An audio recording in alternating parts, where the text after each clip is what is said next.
Hello दोस्तों, आज हम स्टार्ट करते हैं ऑपरेशन ऑफ डीजल इंजन और पेट्रोल इंजन के कुछ पॉइंट्स है, उनको डिस्कस करते हैं। तो सबसे पहला पॉइंट्स आता है हमारे पास। इंजन एक यांत्रिकी मशीन है, मैं कहता हूँ मैकेनिकल मशीन है जो ऊष्मीय ऊर्जा को यांत्रिकी मतलब ऊष्मीय ऊर्जा है उसे मैकेनिकल एनर्जी में परिवर्तित करती है। ठीक है, पहला तो हमारे पास ये पॉइंट बन गया, पहला पॉइंट। और उसके बाद में जो इंपॉर्टेंट पॉइंट है वही डिस्कस करें हम। Internal combustion engine. Internal combustion engine किसे कहते हैं? पहले तो ये है इंटरनल कंबशन इंजन मतलब जो हमारा सिलेंडर होता है ना, उसके अंदर दहन होता है ना, उसे इंटरनल कंबशन इंजन बोलते हैं।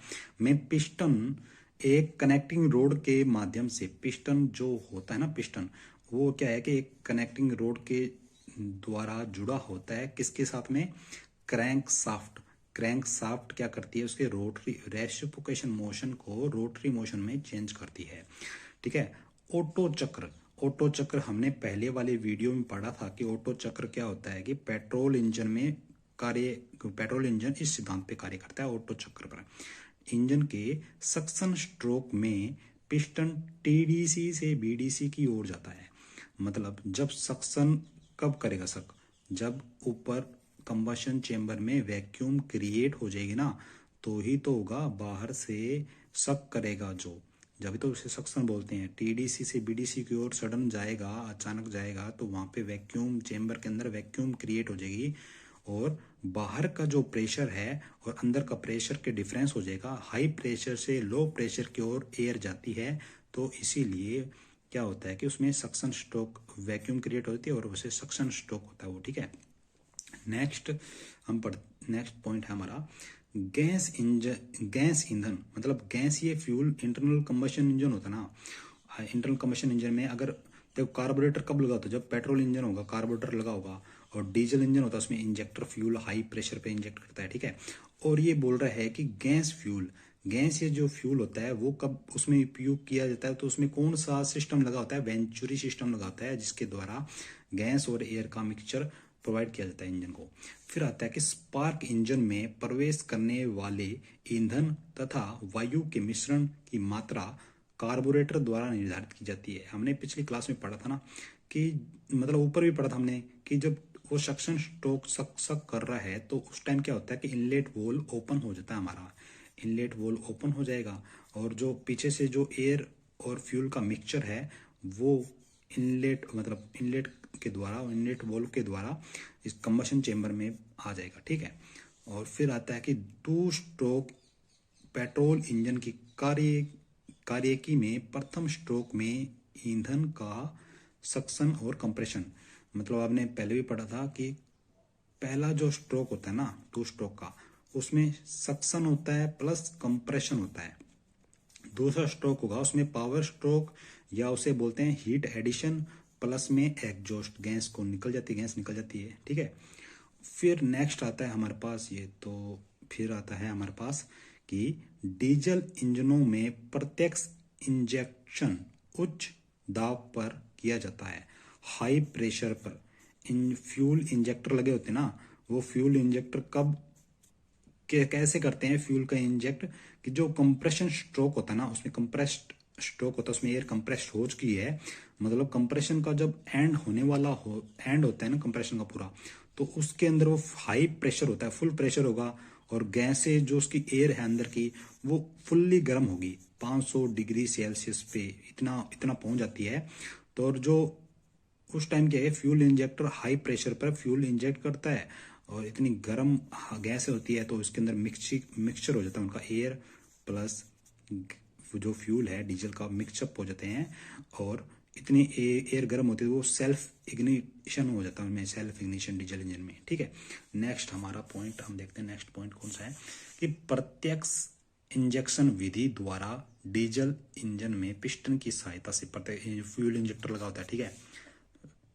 अप्रत्यक्ष मतलब जो इनलेट वोल है उसके भी पीछे से कार्बोरेटर लगा होता है ना, कार्बोरेटर लगा होता है, इनलेट वोल्व है तो उसके पीछे क्या लगा होता है? कार्बोरेटर लगा होता है, वो अप्रत्यक्ष रूप से उसमें इंजेक्ट करता है विधि द्वारा।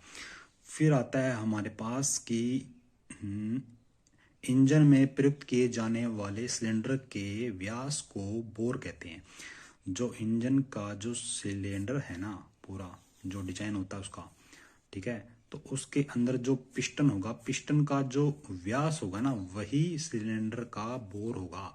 सिलेंडर क्योंकि उसका एक क्लियरेंस, थोड़ा बहुत क्लियरेंस, वो क्लियरेंस जो नंबर होता है, क्लियरेंस होता है मतलब थोड़ा सा गैप होता है उसके बीच में, जो पिस्टन रिंग होती है ना वो कवर कर लेती है उसको, ठीक है। फिर नेक्स्ट हमारे पास आता है कि पिस्टन के द्वारा टीडीसी से बीडीसी तक या बीडीसी से टीडीसी तक की तय की गई दूरी, मतलब कि एक सिलेंडर के अंदर पिस्टन है, वो टीडीसी से बीडीसी तक जाए या बीडीसी से टीडीसी तक आए, तो उसे हम क्या कहते हैं, एक स्ट्रोक के द्वारा, एक पिस्टन पिस्टन के द्वारा तय की गई दूरी होती है वो, और उसे ही हम एक स्ट्रोक कहते हैं पूरा, ठीक है। फिर नेक्स्ट है, पिस्टन जब टीडीसी पर होता है तो पिस्टन के ऊपर का आयतन क्लियरेंस आयतन कहलाता है। मतलब जो सिलेंडर का हेड है ना ऊपर का, जहाँ पे फ्यूल इंजेक्टर या स्पार्क प्लग लगा हुआ है, और मान लो कि पिस्टन हमारा ये है पोजीशन टीडीसी पे, टॉप डेड सेंटर, और यहाँ पे सिलेंडर का हेड है इधर सिलेंडर का, तो इन दोनों के बीच की दूरी ये क्या है, सबसे कम होती है ना, जहाँ पे कंप्रेशन जो स्ट्रोक होता है उसके अंदर क्या होता है, इतना ही भाग रहता है ये, तो इसे हम क्या बोलते हैं, क्लियरेंस आयतन, क्लियरेंस वॉल्यूम, ठीक है, क्लियरेंस वॉल्यूम बोलेंगे। और टीडीसी से बीडीसी के बीच की जो दूरी होती है उसे शिफ्ट वॉल्यूम बोलते हैं, ठीक है। और स्ट्रोक से पूर्व कंप्रेशन आयतन तथा स्ट्रोक के पश्चात कंप्रेशन आयतन के अनुपात को कंप्रेशन रेशियो बोलते हैं, ठीक है।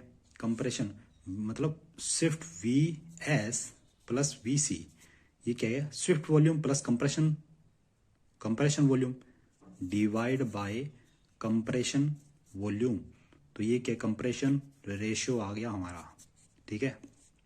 डीजल इंजन का 24 और पेट्रोल का 10 इंजन सिलेंडर में विकसित शक्ति सूचित अश्व शक्ति कहलाती है, ठीक है।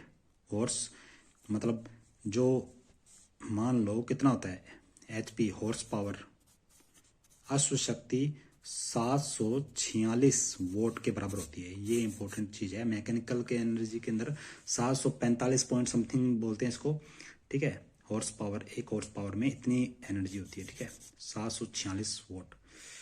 यहाँ पे क्या है, इंजन में ब्रेक अश्व शक्ति और सूचित अश्व शक्ति बीएचपी, बीएचपी सुना है ना आपने, ब्रेक अश्व शक्ति, और आई इंडिकेटेड एचपी, ठीक है, के अनुपात को यांत्रिकी मैकेनिकल एफिशिएंसी एम, ये एफिशिएंसी का ये ऐसे डिनोट करते हैं एफिशिएंसी को, और यहाँ पे एम लिखते हैं यहाँ पे, ठीक है।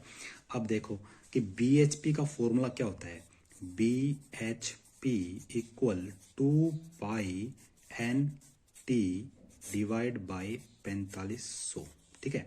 ये क्या है, टॉर्क कितना जनरेट हुआ टॉर्क, और ये एन क्या है, number of RPM, number of RPM किसके द्वारा, number of RPM crank soft के द्वारा, क्रैंक साफ्ट के द्वारा नंबर ऑफ आरपीएम कितने घूर्णन किए गए हैं क्रैंक साफ्ट के द्वारा, और आरपीएम क्या होता है, रेवोल्यूशन पर मिनट, ठीक है। और indication H indicated horse power is equal to PM average pressure LAN by 4500 into में के सी, नंबर ऑफ सिलेंडर, ठीक है। और यहाँ पे क्या है, नंबर ऑफ स्ट्रोक, एन का मतलब नंबर ऑफ स्ट्रोक, और एरिया, पिस्टन का एरिया कितना होगा, और ये एल क्या है, लेंथ ऑफ स्ट्रोक, स्ट्रोक की लेंथ क्या है, ठीक है। इन दोनों का जो क्या होगा, इन दोनों का जो रे आएगा अनुपात इनटू 100, ये है हमारी मैकेनिकल एफिशिएंसी, ठीक है। और ऊपर और पढ़ते हैं हम, और क्या है इसके अंदर, डीजल इंजन को बंद करने के लिए डीजल इंजनों की स्पीड को न्यूनतम लेवल तक घटाने के बाद ईंधन की सप्लाई बंद कर दी जाती है, ठीक है, ऐसे होता है। फिर डीजल इंजन को वाहन से खोलने के लिए सर्वप्रथम मतलब डीजल गाड़ियां जो होती है ना, उसके अंदर अगर इंजन को अलग करना है तो सबसे पहले हम क्या करते हैं, इंजन को अलग करने के लिए ब्रेक लिंकेज को इंजन से अलग करते हैं, ब्रेक लिंकेज को इंजन से अलग करते हैं। ठीक है, ये कुछ पॉइंट्स थे जो हमने डिस्कस किए हैं। निमी की जो बुक आती है, निमी की जो बुक आती है उसके अंदर ये कुछ पॉइंट्स दिए हुए हैं, उसको हमने डिस्कस किया है। और ऑपरेशन ऑफ टू स्ट्रोक या फोर स्ट्रोक डीजल और पेट्रोल इंजन के पूरा हमने पहला जो पॉइंट्स था उसको कंप्लीट कर दिया है। और 100 क्वेश्चन की एक वीडियो डालूंगा इसी टॉपिक के रिलेटेड। तो हमारा पहला टॉपिक कंप्लीट हो गया है। टोटल हमारे पास 5 टॉपिक होंगे, इसके अंदर 5 टॉपिक हम क्लियर कर देंगे, एक भी क्वेश्चन को नहीं छोड़ेंगे। जो बेसिक से बेसिक होगा उसको भी कवर कर देंगे। 5 टॉपिक हो गए। प्लस के अंदर हम क्या करेंगे कि जो इंजन स्किल टेस्ट मतलब ट्रेड टेस्ट में भी कुछ क्वेश्चन पूछ देंगे ना कि ये इस कंपोनेंट का नाम क्या है, हमें देखते ही पता चल जाना चाहिए ना, उसके ऊपर भी एक वीडियो बनाई जाएगी। ठीक है।